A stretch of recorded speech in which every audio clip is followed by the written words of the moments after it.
दाल माश की मुकम्मल रेसिपी देखें, बहुत आसान और झटपट तैयार होने वाली। तो मुकम्मल रेसिपी को फॉलो करें। बिस्मिल्लाहिर्रहमानिर्रहीम। अस्सलाम वालेकुम। हुज़ैफ़ा's किचन में सबका वेलकम है। आज मैं आप लोगों को दिखा रही हूँ माश की दाल।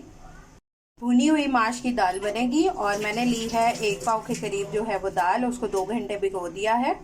साइज़ के 2 प्याज लिए हैं, 1 छोटा टमाटर लिया है और स्पाइस इसमें हम ऐड करेंगे 1.5 टीस्पून लिया है नमक, आप हस्बे जायका भी ले सकते हैं। 1.5 टीस्पून ही लाल मिर्च पाउडर लिया है, हाफ टी स्पून मैंने लिया है काली मिर्च पाउडर और हाफ टी स्पून हल्दी, हाफ टी स्पून ज़ीरा पाउडर। ये सारा इकट्ठा जो है वो हम ऐड कर देंगे।